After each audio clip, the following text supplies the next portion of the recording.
네, 오늘은 우리 시편 40편 1절부터 11절까지 말씀을 가지고 복 있는 사람이라는 제목으로 하나님 말씀을 나누도록 하겠습니다. 2020년도에는 우리 모두 복 있는 사람이 되기를 바랍니다. 아멘. 자, 그런데 우리가 복 있는 사람이 되기 위해서 성경이 말하는 복이 무엇인지를 우리가 알아야 하겠죠. 예수님은요, 우리에게 몸의 건강이나 물질의 풍요를 복이라고 말씀하지 않으셨습니다. 가난한 자가 복이 있다고 말씀하시고, 애통하는 사람이 복이 있고, 온유한 사람이 복이 있고, 의에 줄이고 목마른 사람이 복이 있고, 다른 사람을 긍휼히 여기는 사람이 복이 있고, 마음이 깨끗한 사람이 복이 있으며, 화평하게 하는 사람이 복이 있고, 의를 위하여 핍박을 받는 사람이 복이 있다, 이렇게 말씀하셨습니다. 그러면 오늘 우리가 읽은 시편 40편은 우리에게 어떤 사람이 복이 있다고 말씀하고 계실까요? 네, 이 시간 우리는 함께 복 있는 사람이 어떤 사람인지를 본문을 통해서 살펴보도록 하겠습니다. 자, 먼저 복 있는 사람이 누구인가? 그 답을 미리 말씀을 드리면, 하나님을 의지하는 사람이 복이 있고요, 또 하나님을 의지하면서 하나님 말씀을 가까이 하는 사람이 복이 있고, 또 말씀을 보면서 복음을 발견하는 사람, 복음을 경험하는 사람이 복이 있습니다. 먼저 하나님을 의지하는 사람이 복이 있습니다. 우리가 하나님을 의지하면요, 여러분의 기도가 찬송으로 바뀌게 될 것입니다. 여러분, 우리가 하나님을 의지하는 방법이 무엇일까요? 그것은 기도죠. 우리가 기도, 우리는 우리 스스로 무엇인가 할 수 있지만 그 일을 하기 전에 하나님을 의지하여서 우리가 기도하고 우리의 일을 주님께 맡길 수가 있습니다. 자, 그런데요, 기도하는 사람은 기억해야 하는데요, 기도는 기도하고 난 다음에 기다릴 수 있어야 합니다. 왜 그러냐면, 하나님의 응답이 바로 예스 이렇게 나오는 경우도 있지만 노 하시는 경우도 있거든요. 그리고 기다려, wait 이렇게 하시는 경우도 있습니다. 그러니까 하나님의 응답은 예스만 있는 게 아니고 노도 있고 wait도 있는 것이죠. 그렇기 때문에 때때로 우리는 기도하고 기다릴 수 있어야 합니다. 그리고요, 기도할 때 우리가 집중해야 할 것은 내가 기도한 그 내용이 이루어질 것, 그 기도의 응답의 내용을 기다리는 것이 아니라, 그것에 집중하는 것이 아니라 우리는 하나님을 집중해야 합니다. 뭘 집중한다고요? 하나님을 집중해야 됩니다. 그래서 오늘 시편 우리가 읽었던 말씀을 보니까 이 시편 기자가 기도했다라는 것을 우리에게 보여주고 있는데, 기도하고 난 다음에 뭐라고 이야기하느냐 하면, 내가 기다리고 기다렸다 이렇게 말하는데, 뭐라고 말하냐면 내가 여호와를 기다리고 기다렸다 이렇게 우리에게 말씀하고 있습니다. 우리가 하나님을 기다린다면요, 하나님이 나의 기도를 들으셨음을 알게 될 것입니다. 제가 여러분에게 드리는 말씀을 좀 다시 한번 말씀을 드리면요, 우리가 기도하면 하나님이 우리의 기도를 들으셨음을 알게 됩니다. 어떤 사람이요? 기도하고 기다리는 사람이. 제가 이렇게 말씀하지 않았어요. 기도하면 하나님이 내 기도를 들어주신 줄을, 응답해 주신 줄을 알게 될 것입니다 라고 말한 게 아니고, 우리가 기도하면 내 기도를 하나님이 들으셨음을 알게 된다 이렇게 말했습니다. 왜냐하면 어쩌면 내가 구한 그 기도의 내용과는 좀 다르게 하나님이 우리를 이끌어 가실 수도 있기 때문에 그렇습니다. 그러나 우리가 생각했던 것과 다르게 이끌어 가시지만 그 길이 가장 좋은 길이라는 것을 우리가 믿을 수 있습니다.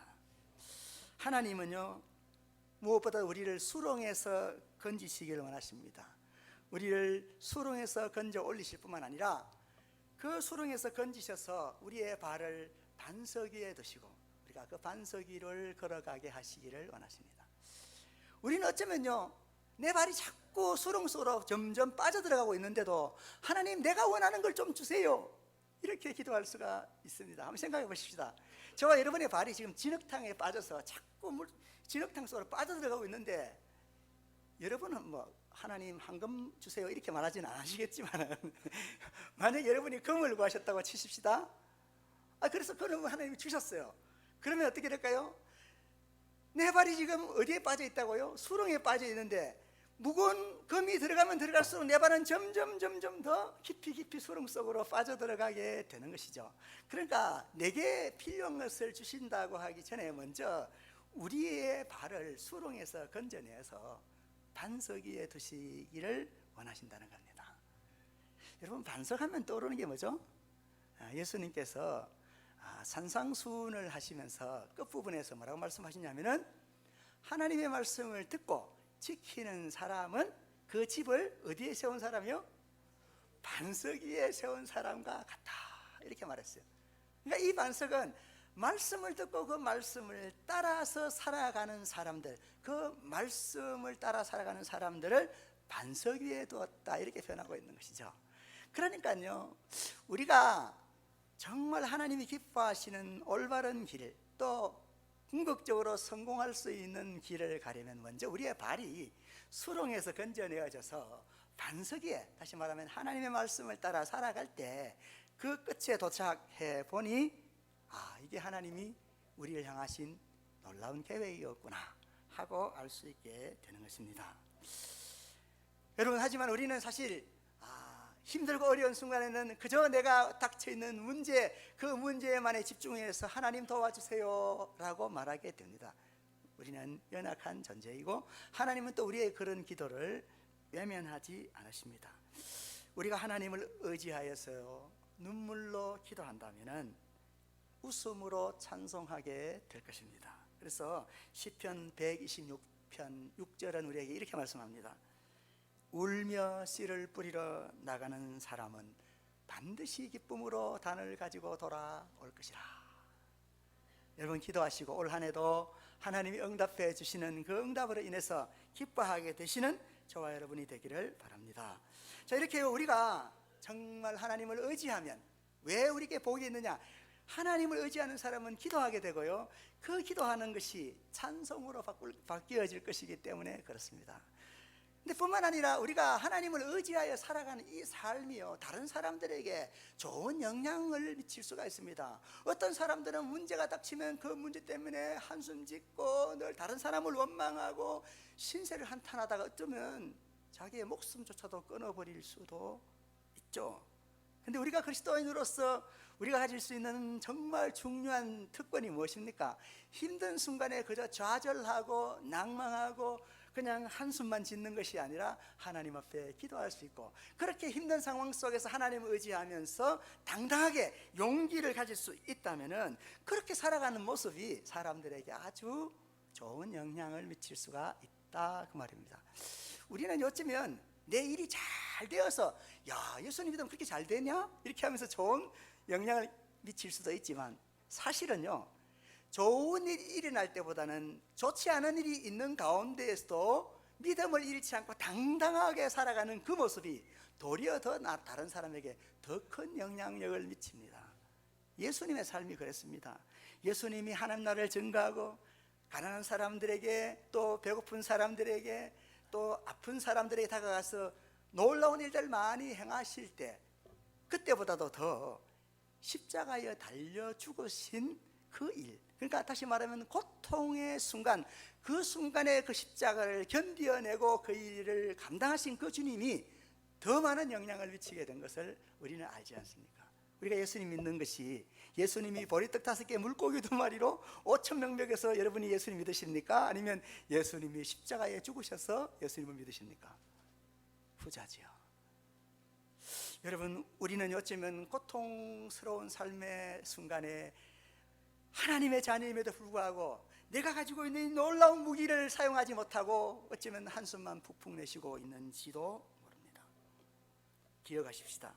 우리는 기쁜 일을 맞았을 때뿐만 아니라 어려운 환경 속에서도 하나님을 의지하여 용감하게 나아갈 수 있다면 다른 사람들에게 더 큰 영향을 줄 수 있다라는 것입니다. 여러분, 에스더라는 왕후가 있었죠. 이 에스더가 민족이 죽음을 맞이하게 되는 그 위기의 순간에 임금에게 나아가려고 결심을 했습니다. 그런데 자신의 그 사정을 임금에게 아뢰기 위해서 나아가지만요, 사실 왕후가 왕의 승낙을 받지 않고 임금에게 나가면 죽을 수도 있었습니다. 그러니까 이 에스더가 임금에게 나아갈 때에는 목숨을 걸고 나아가는 것입니다. 그래서 성경은 뭐라고 얘기하냐면 에스더의 그 각오를 이렇게 말합니다. 내가 규례를 어기고 왕에게 나아가리니 죽으면 죽으리라. 내가 죽게 되는 일이 있더라도 내가 그 일을 행할 것이다. 여러분, 죽음을 각오하고 나가는 사람을 감당할 사람이 없어요. 큰 일을 이루어내는 사람들은 죽기를 각오하고 뭔가를 해 나가는 사람일 것입니다. 이 사람뿐만 아닙니다. 여러분, 우리가 잘 아시는 다니엘의 세 친구 이야기를 알지 않습니까? 그들이 있는 나라의 왕이 우상을 숭배하라는 겁니다. 우상 앞에 절을 하지 않으면 불못불 속에 넣을 것이라는 겁니다. 그런데 그 이야기를 듣고도 이들은 절하지 않습니다. 그때 왕이 말하죠. 너희가 만약 우상 앞에 절하지 않는다면 너희를 불못불 속에 넣을 것이다. 그랬더니 이 다니엘의 세 친구가 뭐라고 고백합니까? 왕이시여, 왕이 만약 우리를 불못불 속에 넣으시면 하나님이 나를 건져주실 것이고, 만약 하나님께서 건져주시지 않는다 할지라도, 그리 아니하실지라도 나는 우상 앞에 절을 할 수가 없습니다. 여러분, 우리가 늘 이 사람들의 이야기를 노래 부르는 이유가 무엇일까요? 그것은 바로 어려움 가운데서도 당당하게 용감하게 믿음으로 살아가는 것이 다른 사람들에게 큰 영향력을 미치기 때문이다라는 것입니다. 두 번째로요, 어떤 사람이 복이 있다고 오늘 본문에서는 말씀하느냐? 하나님의 말씀을 가까이 하는 사람이 복이 있다는 것입니다. 우리가 하나님의 말씀을 가까이 하면요, 그리스도를 우리에게 보내신 하나님의 마음을 알 수 있게 됩니다. 우리는요, 많은 시간 동안 고통을 호소하며 살 수도 있지만요, 절망의 터널을 빠져나올 때에는 하나님의 손길을 고백하게 됩니다. 많은 분들이 신앙생활 하면서 내가 많이 힘들었었는데 지나와서 보니까 하나님이 하셨더라고, 이렇게 고백을 하게 되는 것이죠. 근데 오늘 시편 기자도 동일한 그런 고백을 하고 있는 것을 볼 수가 있습니다. 오늘 5절 말씀을 같이 한번 보실까요? 5절입니다. 여호와 나의 하나님이여, 주께서 행하신 기적이 많고. 그러니까 이 시편 기자가 지난 일들을 생각해 보니까 하나님이 기적적으로 행하신 일들이 많더라, 이렇게 고백하고 있는 것입니다. 그러면 사실 하는 말씀이 우리를 향하신 주의 생각도 많아. 이 성경을 가까이 하다 보니까요, 그 성경을 통해서 우리를 하나님이 어떻게 생각하시는지, 우리를 향하신 하나님의 생각을 알 수 있게 되었다, 그렇게 말하고 있습니다. 그래서 우리가 하나님을 의지하기 위해서 기도하시더라도 기도하는 것으로만 그치지 않고 우리가 하나님의 마음을 알기 위해 말씀을 펴는 것이 중요합니다. 너무나 중요한 일입니다. 여러분, 어쩌면 기도하면서도요, 고통 속에서 고통과 함께 마치 배를 타고 가던 사람이 배와 함께 침몰하는 것처럼 고통과 함께 침몰하는 듯한 그런 상황 속에 빠질 수도 있습니다. 왜 그러냐? 우리가 기도하면서 바르게 기도하면 좋은데 그저 자기의 절망스러운 부분들을 자꾸 아뢰기만 하다가 오히려 그 절망에 파묻혀 가지고는 더 힘든 상황 속에 빠져들기도 하더라, 그 말이에요. 그러면 이 절망에서 어떻게 하면 우리가 건져내질 수 있느냐?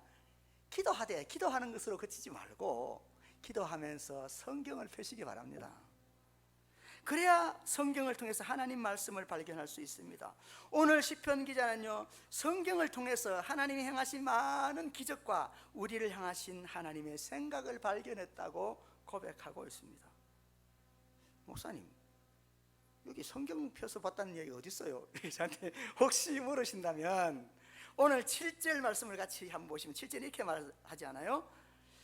나를 가리켜 기록한 것이 두루마리 책에 있나이다. 여기 두루마리 책이라는 게 바로 당시에 읽었던 성경이죠. 그러니까 이 시편 기자는 고통의 순간들이 그 삶 가운데 있었지만은 늘 항상 하나님의 말씀을 가까이 하더라, 그 말입니다. 여러분, 이 시편 기자가 누구죠? 다윗이죠. 오늘 제가 예배를 시작하는 서두에 여러분에게 성경 구절을 같이 나눴습니다. 뭐죠?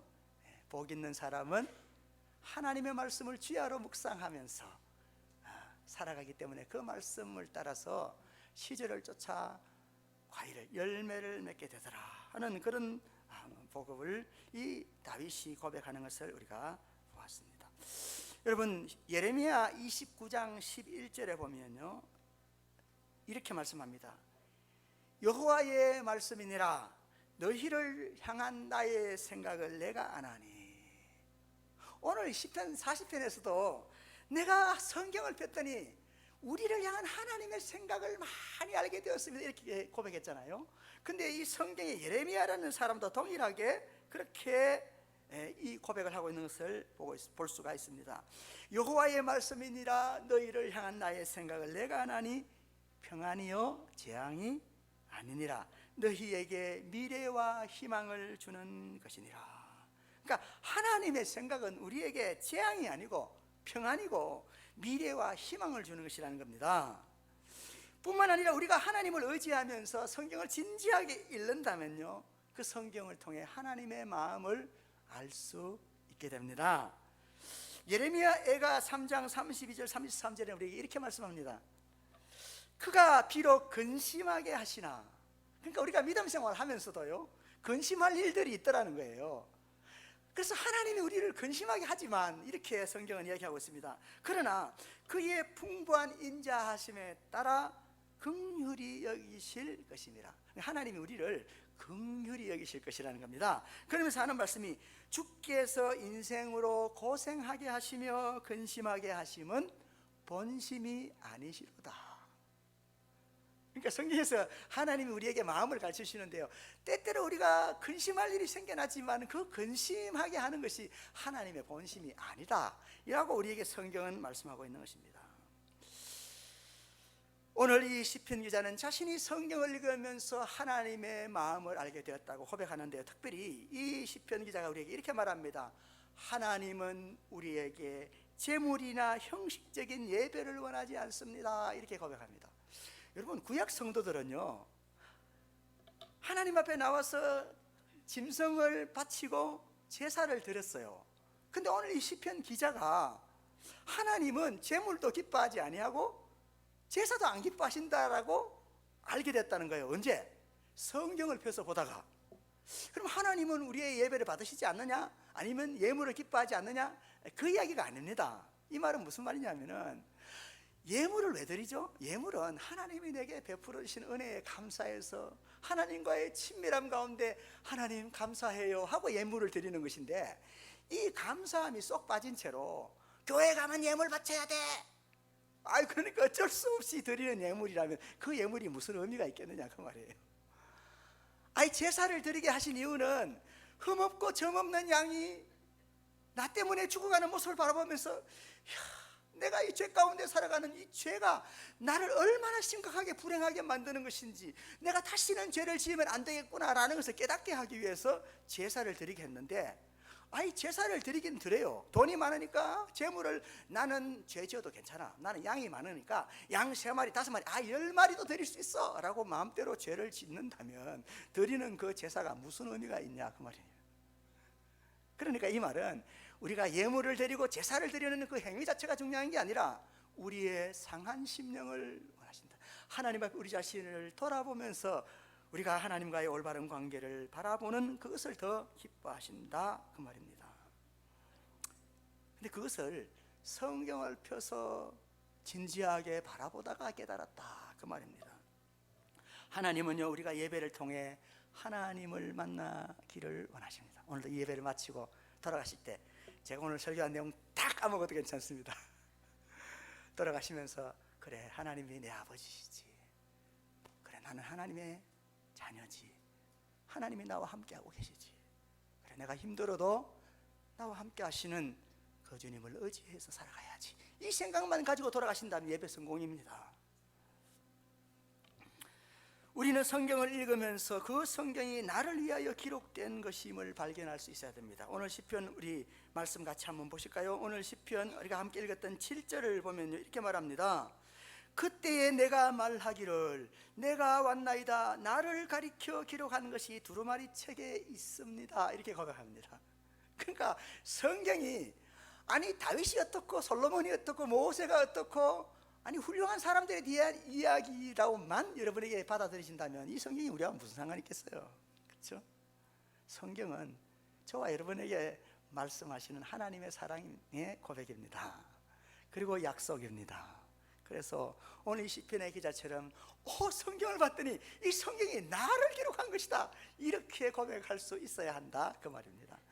그런데요, 이 말씀은 사실 예수님에 대한 예언이기도 합니다. 예수님께서 요한복음 5장 39절에 이렇게 말씀하시잖아요. 이 성경은 나를 증언하는 것이라.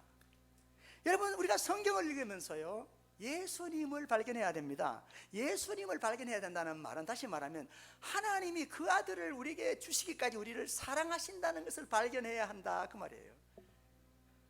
그래서 우리가 성경을 가까이 하면요, 그리스도를 보내신 하나님의 마음을 알 수 있게 되는 것입니다. 뿐만 아니라 성경을 가까이 하게 될 때 우리는 하나님의 뜻을 행하기를 기뻐하게 됩니다. 오늘 시편 기자는 이렇게 고백하지요. 자신이 주님의 뜻을 행하기를 즐거워하게 되었는데 그 이유가 뭐냐? 하나님의 말씀이 내 마음 가운데 있기 때문이라, 이렇게 말씀합니다. 그게 바로 8절의 말씀이죠. 여러분, 하나님이 우리에게 율법을 주신 목적이 뭐라고 말씀을 드렸죠? 하나님이 우리에게 하나님의 말씀을 주신 목적은요, 우리의 행복을 위해서입니다. 그래서 신명기 10장 13절이 이렇게 말합니다. 내가 오늘 너의 행복을 위하여 너에게 명하는 여호와의 명령과 규례를 지킬 것이 아니냐. 우리의 행복을 위해서 하나님은 우리에게 말씀을 주셨다, 그렇게 말씀하고 있는 것입니다. 그래서 우리가 말씀을 따라 살아가는 것은 의무가 아니고 특권입니다. 여러분, 그 말씀대로 살아가면 참으로 복된 길로 걸어갈 수 있는데 이것이 어떻게 의무라고 말할 수 있겠습니까? 말씀을 따라가는 삶 그 자체가 우리가 누릴 수 있는 특권인 것입니다.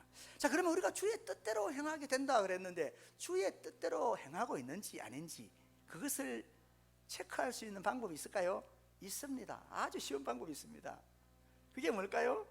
네, 데살로니가전서 5장 16절 18절, 여러분 잘 아시는 말씀이죠. 한번 해볼까요? 항상 기뻐하라, 쉬지 말고 기도하라, 범사에 감사하라. 이는 뭐요? 우리를 향하신 하나님의 뜻이라 그랬잖아요. 그러면 우리가 진짜 늘 항상 기뻐하고 있는지, 내가 기도하고 있는지, 내가 감사하고 있는지를 보면 내가 뜻 가운데 살아가는지 아닌지를 점검해 볼 수가 있는 거죠. 우리는 하나님이 하실 일을 기대하면서 기뻐할 수 있고요, 우리는 쉬지 말고 기도하라 하신 그 말씀처럼 포기하지 않고 기도할 수 있고요, 그리고 우리는 어떤 상황 속에서도 모든 것을 합력하여 선을 이루게 하시는 하나님을 믿고 감사할 수 있는 것입니다. 이렇게 기뻐하고 기도하고 감사하는 삶을 살아가고 있다면 우리는 주의 뜻 가운데 행하는 것인데요, 이렇게 하나님 말씀을 가까이 하는 사람이 이렇게 주의 뜻대로 행하기를 기뻐할 수 있다는 것입니다. 마지막 세 번째로요, 복음을 경험하는 사람이 복이 있습니다. 말씀을 읽기는 많이 읽는데요, 말씀을 읽으면서도 복음을 발견하지 못할 수도 있다, 그 말이에요. 구약의 성도들 중에서 바리새인들이 그랬습니다. 성경을 알기는 엄청 압니다. 그런데 이 성경 속에 하나님의 마음을 읽지 못하더라, 그 말입니다. 여러분, 우리가 복음을 발견한다면요, 혼자서만 간직할 수 없는 기쁨이 생겨납니다. 그래서 오늘 시편 기자는 혼자서만 간직할 수 없는 기쁨을 맛보고는 오늘 뭐라고 고백하냐면 이렇게 말합니다. 우리 9절 말씀을 보면 여호와여, 내가 내 입술을 닫지 않을 줄을 주께서 아십니다. 그러니까 자신의 입을 닫을 수가 없다는 거예요. 자꾸 말하고 싶어서. 왜요? 복음을 경험했거든요. 그리고 자신의 마음을 숨길 수가 없다고 그렇게 고백하고 있습니다. 여러분, 너무 기쁘면요, 그 기쁨을 누군가와 나누게 됩니다. 여성분들 이렇게 화장품 어떻게 딱 샀더니 화장품이 너무 이게 피부에 촉촉하게 잘 스며 들어가요. 그럼 어떻게 하겠어요? 이 화장품 이게 선전해야 되잖아요. 이걸 어떻게 해야 될까? 막 페이스북에도 올리고 카카오 스토리에도 올리고 막 그냥 카톡으로 막 보내기도 하고, 야, 그거 한번 써봐, 진짜 좋더라, 이럴 거 아니에요. 그렇죠? 여러분, 우리가요, 말씀을 가까이 하면서 복음을 맛봐야 되는데, 만약 우리가 신앙생활을 하면서 이 복음의 기쁨을 맛보지 않았다면, 내가 말씀을 좀 소홀하게 했는가 보다, 더 말씀을 가까이 해야지, 원래 결심하시는 저와 여러분 되기를 바랍니다. 우리는 특별히 구약과 신약 전체를 통해서 복음을 들어야 됩니다. 왜냐하면 구약에 여러분이 보시는 세상을 창조하신 하나님, 세상을 심판하신 그 하나님이 바로 신약의 십자가에 달려 죽으시는 예수님이라 그 말이에요. 그러니까 구약 성경을 볼 때도 십자가에 죽으시는, 죽기까지 우리를 사랑하신 하나님을 발견해야 성경을 바르게 아는 것이다 그 말입니다. 이렇게 예수 그리스도를 발견하게 된 사람들이 하나님과의 관계가 회복되어져서, 하나님이 나를 죽기까지 사랑하시는 내 아버지시구나, 나는 하나님의 자녀지 라고 하나님과 우리 자신의 관계뿐만 아니라 나 스스로를 얼마나 귀한 존재인지 깨닫게 되고요, 또 이웃과도 더불어 좋은 관계 속에서 살아갈 수 있게 되는 것입니다. 자, 이렇게 복음을 경험한 사람들은요, 자기 자신만 그 기쁨을 간직하는 것이 아니라 교회 중에서 사람들과 함께 하나님의 인자와 진리를 나누게 됩니다. 그래서 오늘 우리 말씀 10절 11절에 인자와 진리를 많은 회중 가운데 감추지 아니했습니다. 주의 인자와 진리로 나를 항상 보호하소서, 이렇게 말씀하고 있습니다. 여러분, 예수님 그 사랑을 깨닫고 하나님의 은혜를 경험한 사람들은요, 하나님의 그 사랑을, 하나님의 인자를 사람들에게 나타내게 됩니다. 여러분, 하나님의 인자를 경험하는 것과 하나님의 은혜를 경험하는 것과 다른 사람에게 전달하는 것은 말로 하는 게 아닙니다. 말보다 더 앞선 우리의 행동, 우리의 삶을 통해서 보여주는 것입니다. 그래서 우리는 우리 자신이 경험한 복음을 공동체에게 전수할 수가 있고요, 우리를 참아주신 하나님의 성실하심과 또 우리를 하나님의 자녀로 삼아주신 하나님의 구원을 사람들에게 말할 수 있는 것입니다. 하나님이 나를 긍휼히 여기셨다라는 것을 증거할 수 있는 것은요, 내가 다른 사람을 긍휼히 여길 수 있을 때입니다. 성경은 우리에게 이렇게 말합니다. 네가 보이지 않는 하나님을 어떻게 사랑하겠느냐? 너는 너의 믿음을 내게 보여라. 나는 내가 보이는 나의 형제를 사랑함으로 하나님을 향한 나의 사랑을 증명할 것이라, 이렇게 말씀하고 있는 것입니다. 우리는 하나님의 인자하심을 우리의 섬김을 통해 보여주는 것과 함께 진리도 증거해야 됩니다. 어떤 분들은요, 봉사는 잘하셔요. 근데 자신이 만난 하나님, 자기가 깨달은 말씀은 전혀 입밖에 안 내요. 그러면 우리가 하는 행동들이 아주 귀하고 고상하지만 왜 그렇게 살아가는지 알 도리가 없지 않습니까? 그래서 우리는 하나님의 인자와 함께 진리를 나타내 보여야 하는 것입니다. 그래서 여러분 많이 아시는 말씀 중에서 인자와 진리, 오늘 본문에 나오는 인자와 진리라는 말도 있지만 성령과 진리, 은혜와 진리 이렇게 나오잖아요. 그러니까 성령, 인자, 은혜, 이 말 앞 뒤에는 바로 진리라는 말이 따라 붙습니다. 그래서 우리가요, 밖에 나가서 봉사를 열심히 하시더라도 그 영혼을 구원하기 위해서 진리도 함께 전해야 합니다. 어떤 분은 진리는 전하는데 또 봉사는 안 하는 분들이 계세요. 봉사와 복음 전하는 것은 늘 항상 같이 다녀야 합니다. 그럴 때 하나님이 영광을 받으실 수가 있습니다. 오늘 우리 세 가지 한번 살펴보았는데요, 누가 진짜 복 있는 사람인가? 그것은 하나님을 의지하는 사람이고 또 하나님 말씀을 가까이 하는 사람이며 그 말씀을 가까이 하면서 복음을 발견하는 사람이라 말했습니다. 오늘 저와 여러분이 이 복된 사람 되시기를 바랍니다. 기도하겠습니다.